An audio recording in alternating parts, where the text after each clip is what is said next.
Hey everybody, it's Jason from the Texas Gun Vault 2, and we're back out here in the garage for another upcoming projects video. But also, I wanted to ask you all who might be knowledgeable about such things an ammo question, and more specifically, the chambering of cartridges into pistols, and if it can compress the cartridge and change its overall length, and what might be causing it. And I'll talk more about that because a friend of the channel, Matt, texted me today, and he was talking about his carry guns and the ammunition that he rotates in and out, and he started to notice a change in the overall length. But I'll talk about that in a moment because I know many of you guys are here to see the cool upcoming projects I have for the channel.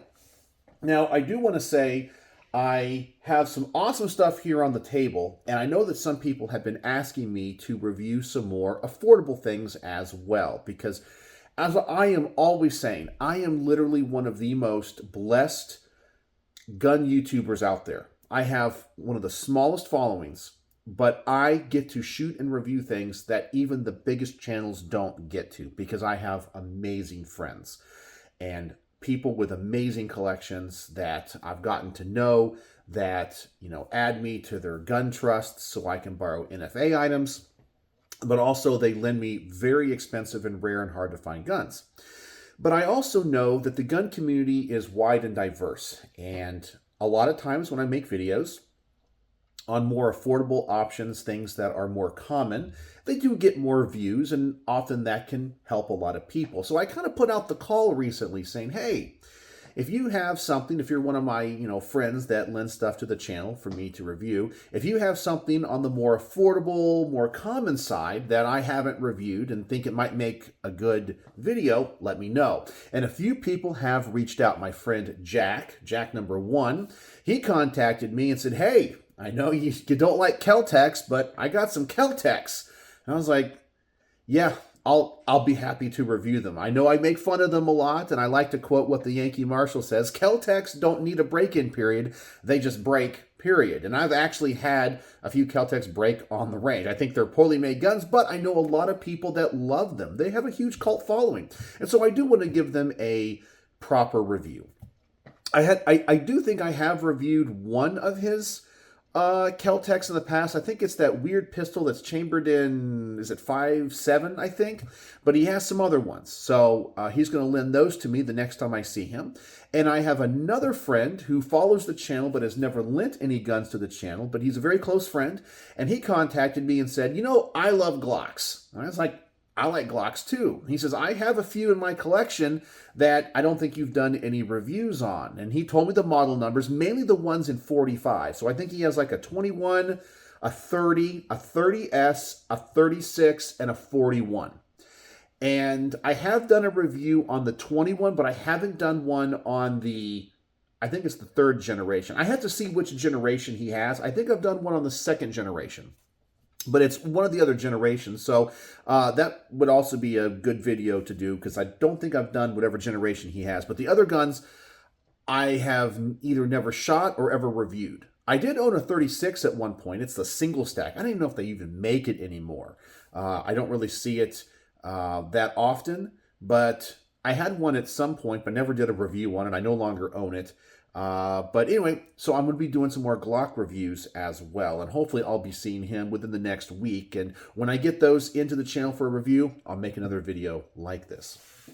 But let's talk about the amazing firearms we have on the table today. So we have a few pistols and a few rifles. Let's start with the pistols first.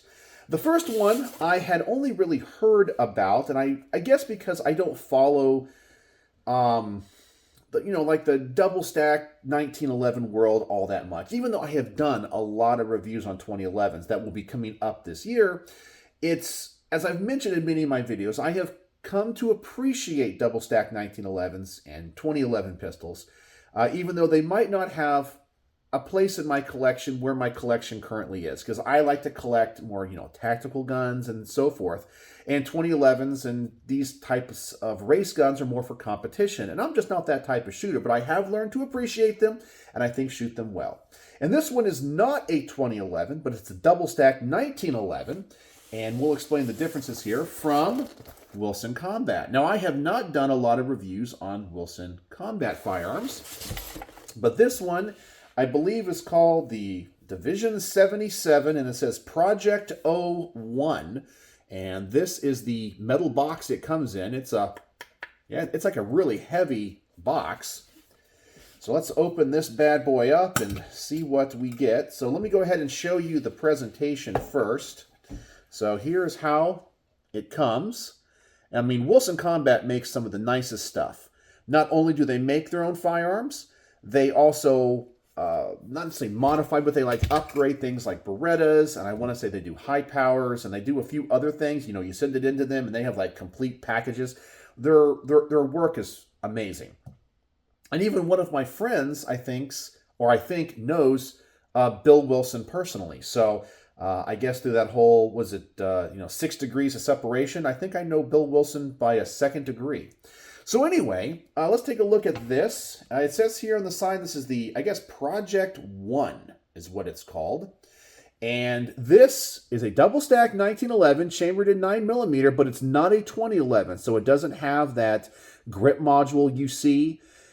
I have to say I'm very intrigued by this gun because some of the things I don't like about 2011s I think are addressed in this pistol. So one of my complaints about 2011s, and you'll see this in many of the upcoming videos, I pretty much always mention it in the things I don't like section of my reviews, is that 2011s are kind of blocky. There's a lot of right angles. And I know that the aesthetics of a gun will not necessarily change its performance. But if you're going to drop a lot of money on a firearm, hopefully you're going to buy one that you like to look at. You know, I think that's kind of important because guns, especially in this price point, are works of art as much as they are tools. And for me, this aesthetically looks awesome. We have curves everywhere. It just looks beautiful. I mean, take a look at that. So for me, this is a very aesthetically pleasing gun that I think captures a lot of what the original 1911 was, but modernizes it. And it's not a 2011 because it doesn't have all those 2011 features. Where I said, like that grip module. The grip here is actually smaller. It feels better in my hand. I kind of feel like ergonomically, it feels like a regular 1911, but it has the capacity of a 2011. Now, this is also another thing. These are proprietary magazines, so this could be a downside to this design. Now, looking at it, it looks like the bodies of these are made by Metgar, and they kind of look like maybe a Smith & Wesson magazine from behind, like an M&P mag, but the sides are different. We have these aren't indentations, they're actually raised portions of the magazine. So I don't think this is going to be compatible with anything, and nothing else will be compatible with it, but I'll have to do some research on it. The capacity of this says 18. Maybe they have more extended ones, but 9mm double stack. The controls are really nice. I like the fact that this has an extended slide stop on it, where many of the 2011s kind of use more standard 1911 slide stops. And I can reach the magazine button easy. I love the Wilson Combat finish, but it has a flat face trigger. But this is going to be very interesting. This will probably be one of the first that I will film at the range when I start getting all this stuff going, because I'm very interested in this one. This one, I don't know, I think is exactly what I would want out of a double stack 9mm 1911 style gun. Like, this really intrigues me, so I'm hoping it's going to shoot well. So let me put it here in the box. Let's close this up. And once again, that's the Project 1 from Division 77 of Wilson Combat. Very nice presentation and pistol. All right, the next one is another Watchtower. Now, I have reviewed another Watchtower 2011, and it seems like they have these collaborations with particular YouTubers. Who knows? Maybe they'll do one with the Texas Gun Vault, but nobody would buy that one. But this one is done with Demolition Ranch. Now, in full disclosure, I am not a subscriber to Demolition Ranch, okay? I am not a fan of the entertainment YouTube channels when it comes to guns. I like more of the fact-based stuff. Like, the channels I like are not the most exciting, but it's the ones that I get the most information from, because I'm more of an intellectual. I don't care about the, seeing trees get cut down with shotguns or pumpkins being blown up with tannerite. None of that stuff interests me. I don't like the gimmicky stuff. So I know some channels are huge because they offer that entertainment. And I'm not saying that people that like that are the lowest common denominator. It's just that, for me, it holds no appeal. But that's what Demolition Ranch is. So this is another ammo box that they've all done up. And obviously the model is the Demolitia. Okay? And it's another really nice presentation. It also comes with, let me get this out of the way here really fast. This is the actual box this pistol comes in, right here. And inside of this box, you also get, besides the cool little cutout here. Now, I know this is supposed to be Watchtower, and this is supposed to be an outline of a castle. For me, it kind of looks like a B-52 bomber. I don't know. I kind of like that. The B-52 is one of my favorite planes. But it also comes with this case here, and it comes with, I guess, a certificate of authenticity. I don't think it's like many companies are going to clone this gun anyway, but you get, see here, maybe I should cover up the serial number a little bit, but you get this. Yeah, so kind of a shiny little certificate. So if you have a gun room and you own this pistol, this would be kind of something cool to frame. I mean, if this was my pistol, I probably would frame this. This is a really nice, like, cardstock, very nice little piece of paper here that I would probably hang up and put on my gun wall. Yeah, it is kind of cool. So we get that as well. So let's put all this back in here, and let's actually get out the pistol.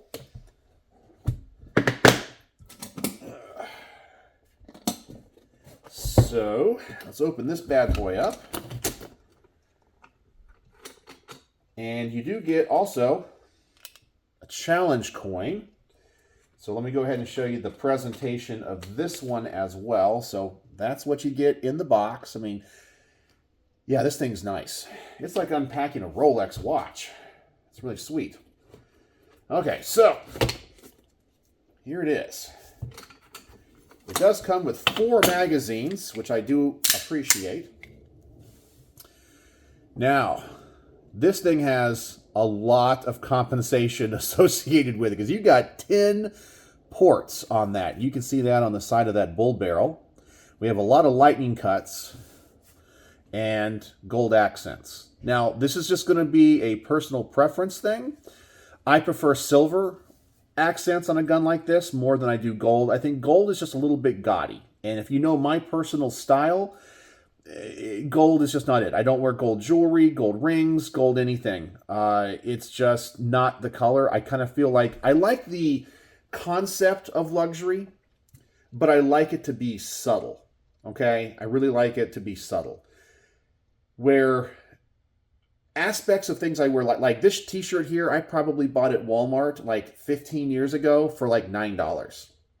So I like the things that are nice that I have to be that way, So even like the watch that I'm wearing today, okay, so that is the one thing that I would flex, and I'm just curious if anybody knows what it is. I do have some watch enthusiasts that follow my channel. This is actually a new one.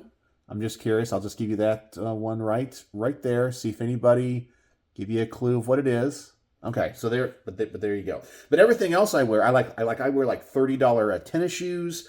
I wear like Amazon underwear and socks. I wear like Wrangler jeans I got from Amazon, and then like a $10 t-shirt from Walmart 15 years ago. So for me, when it comes to anything jewelry, I like it to be subtle, and I prefer silver over gold. Okay, I know it's kind of a long story. But yeah, so I mean, I'm not saying that the gold accents here are going to affect the functionality of the gun. I'm just saying from a personal preference, it's just a little bit gaudy. I mean, I'm not a gangster. I'm not a mob boss. I'm just kind of a regular tactical guy, but, I'd like to think I am, a tactical gun collector, we'll say. So here it is, the Demolitia. My first impressions, besides all the compensation up here and the gold accents, is that the grip is a little bit on the aggressive side. And this is made of what feels like a hard rubber, not necessarily a polymer. I guess it would have to be a polymer, but it has a lot of purchase to it. I mean, it's a very grippy, almost too aggressive. I kind of feel like the staccatos have the right amount and nice balance between, the grippiness, but also the comfort. Trigger's nice. It is rounded a little bit. I do like that, and I do like the fact it has a grip safety. One of the things, as I have been reviewing many 2011s, that I am determining is a huge factor in how much I like a gun is the grip safety. I believe that if you were going to have a race gun like this with a trigger pull of 2 pounds, 2.5 pounds, something super light, you really need to have the grip safety to ensure that your hand is fully on the firearm.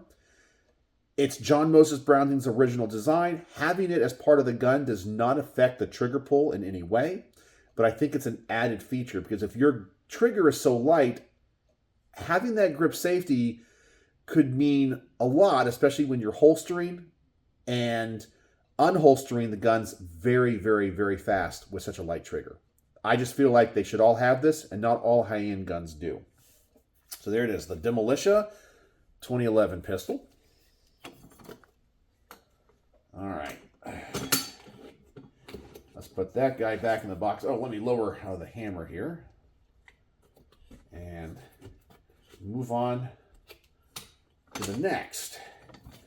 Okay, so now we're going to move on to rifles. Okay, so the next one we have is an LWRC. Now, this is in 5.56, and this is the M6 IC, and it has the A5 upper. Now, I have a very similar AR to this, but I have a 16-inch barreled version. This is an SBR version, which I'm really kind of excited to see how it performs because I've never shot any of the the short barrel versions of the LWRCs. So I'm hoping this is going to be good. I like LWRC. They always feel like their tolerances are tight and sometimes, honestly, a little bit too tight, but they have kind of a unique texture to them and their finish. I love the fact you do get the ID tag built into the lower receiver. And this is a piston gun because it is the A5 upper. It has a very interesting, and I know my camera phone's probably not going to get it, but they have a really interesting, there you go. You can see that little spiral effect on the barrel, and that is to reduce weight. So they have cutouts in it, but they do it in a spiral way. That's really cool. So a piston, LWRC, short-barreled rifle, and this one is going to be using a Huxworks, I guess it's the Flow 556K. Now, I've done a few reviews on Huxworks suppressor, so I'm going to do one on this one as well. So I will review this gun and this suppressor. And overall, I have been very impressed with this company because I believe that their flow-through baffle technology works great. So, yeah, this is going to be a kind of a pretty cool upper end, mid to upper end AR. So might not be as expensive as like a Knight's Armament or the like, but it's getting up there. It's getting up there. Really nice quality from LWRC. And then I'll also share my experiences with LWRC and their customer service and what I think about them. But I'll save that for the video. It's not worth talking about that in this video because, as I said, I have a couple of LWRC products myself, and I've needed to get some products or some accessories for them and parts, and they're not the easiest to navigate when it comes to their store or whatever, and to get the parts you need, and then when you contact them, they're not as helpful as I would hope. All right, so give me a moment here, and let's take a look at the next. Let's see here, I kind of stacked them wrong. Okay, well, let's go ahead with the coup de grace before we go with the last one. I was saving this one for the end, but we'll go ahead and do this one now. So this is going to appear like it's one that I've already reviewed, but I have not. But I'm not really going to do a range report on this one. I'm going to do a from the vault on this one. But I will shoot it in that from the vault. Now, I know what a lot of people are saying. Jason, didn't you just review the MCX Spear 6.8? Yes, I did. But this is not the gun that I reviewed. This, let me move this out of the way too. Man, I got a lot of stuff on my workbench tonight. This is the very rare and limited edition version of that gun. So when it was announced that the Army was going to select the XM7 as their next rifle, Sig released a batch of 50, yes, only 50, I guess using the technical data package to the civilian marketplace. So this is a semi-automatic rifle, but it has all of the markings that the military had on their rifle when they adopted it. The markings on the suppressor, the markings on the lower. There are a few differences between this and the other civilian version one that you can get today. And what's really cool is not only do I have this one, which by the way, these were like super expensive when they first came out, but these have like, I think, almost tripled in price. So to give you an idea, when these things first hit the market, they were, I'm going to say pushing like $9 grand or something like that. I could be wrong, but they were expensive and they were really hard to get. Only 50. So of course the prices got jacked up. And right now, as I'm filming this, and I hate to ever say prices because it always like locks in the video. It doesn't future-proof the video. People will always go, that's not what it is. I'm like, oh my God, that video is like 5 years old. This gun is 3 times that price now. Yeah, because there's only 50 of them in existence in the civilian world. And I have one here on my workbench at the Texas Gun Vault. But I'm going to do a from the vault video, which is more of like a showing off of the gun than actually like reviewing it. But the owner of this, D, said I can shoot it. He shot it a little bit. He gave me just a little bit of ammo. So I will go to the range, maybe put 25 rounds through it. You know, obviously we want to take care of this one. And I'll really clean it up for him. It has been shot, so it has a little bit of stuff on it, a little bit of carbon buildup, but I will get this thing looking like brand new for him. But in that video, I will be able to not only show this one off, but I will also be able to compare it with the other one that I reviewed. So this is the real civilian version that you can get today. And so I'm going to compare it with the limited edition one with all of the correct marks. So how many people can say they got 2 XM7s and one of the limited editions at the same time? Yeah, this is pretty darn awesome. But there are some differences. Some things look exactly the same. Some differences with the original, or I guess the limited edition one. And I don't know what's changed necessarily with the production ones for the military. We have some flat dark earth controls like here on the lever. I noticed that the handguard is a little bit different, especially towards the front. This one's a little bit more boxy. That one has a little bit more curvature to it and has some different cutouts to it. The markings are different. On the civilian version one, it has Sig's logo on this side of the mag well. It has more information. This one, it doesn't have any of that. It also doesn't have the forgings or the forge markings on this. It does on the upper. That's exactly the same. And on this side, it has pretty much the same markings as the civilian version one, but the serial number range obviously is different. But there are some other differences. Oh, the suppressor here also has all of the cage code markings for it that the military would require, and it's in a different location than the one that you would buy today. So it's really cool to have this and to be able to compare it with the other one. So is there a huge difference? I don't think so. I'm actually pretty impressed as I kind of handle this. I have to do some more research because when I was looking online, I couldn't find much information on this limited edition one of 50. So, yeah, I have to do a little bit of work on that. But that's cool that I'll be able to compare and contrast those two rifles. Let me go set this down real fast. And let me change this out, and we'll go with the last one. All right, so last one here. Ugh.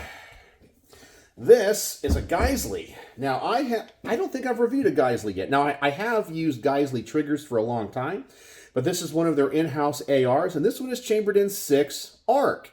And I fell in love with 6 arc with a recent review, which you guys haven't seen the full review yet, because that doesn't come out until like August or something. But I have discovered that 6 arc is an amazing caliber for ARs. It's definitely more powerful, but it has less recoil. It's pretty darn awesome. And so this is Geisley's 6 arc. The model number on this is the GFR5. Yeah, that's what it is. Caliber 6mm arc. It's not marked as a multi-cal. Really nice. Geisley makes a great stuff. Of course, a lot of people know them for their handguards. I think their handguards, honestly, are some of the best in the industry. And we also have a 6 arc dedicated suppressor, also from Huxworks, on this. So I will be able to shoot and review this as well. So I'll get 2 videos out of this. And of course, all this is on loan to the channel from D. So it's an absolute pleasure to get to shoot this stuff, because nobody else does. And I can't tell you how humbled I am that D would put me on the gun trust so I can borrow this stuff and make this a content. It means so much to me. Yeah, I'm so lucky. I feel bad for my viewers, because I know I'm not the most exciting viewer or most exciting creator in the world. So I'm kind of boring, I'm kind of stuffy, you know. I have my little methodology, but I do get to shoot good to guns. So yeah. So that is the upcoming projects that I have on the workbench today. So now I have to go figure out the order of all this stuff, kind of, you know, kind of create a plan, decide what I want to do, and start to working on them. And I still have a couple of guns that I'm going to try to get to the range, hopefully tonight. I have that Rock Island Armory 1911 in 380, and I also have a PTR Industries, I think it's called the K3P 308 kind of HK91 clone thing. So I'd like to do that as well. So that's the upcoming project. So let me know what you think about that. And let me ask you a quick question. And this is coming from my friend Matt. I may or may not roll in some pictures of this, but he sent me a picture of his carry ammo that he's been using, and sometimes he rotates it from gun to gun. And I guess what he's discovering is that over time, especially in his CZ75 Rammy, which is the subcompact pistol, that whenever he chambers the round, or if he takes it out after, you know, wanting to rotate his ammo, he's discovering that the overall length of the case is decreasing. So the projectile is being pushed further and further into the case, where it is a significant difference. Now, I know when that happens, you're going to compress the powder more and you're going to get higher pressures. Now, do I think it's going to be necessarily dangerous? Probably not, but now that ammo is not in spec. And so I'm wondering, if you know this, if you're a reloader or you're a gunsmith, is this a problem? Meaning, does this mean that possibly the chamber of his pistols, or more specifically this CZ, is not in spec? Or is this happening when the round is being chambered coming out of the magazine onto the feed ramp, and then maybe as it comes up, it hits the top of the chamber before it kind of levels out? Is that compressing the round? And after you do that enough, let's say you're rotating your carry ammo and the round is compressed enough, does that become a problem? Meaning, like, should you worry about function issues? Could it be overpressured? What are the problems? So tell me.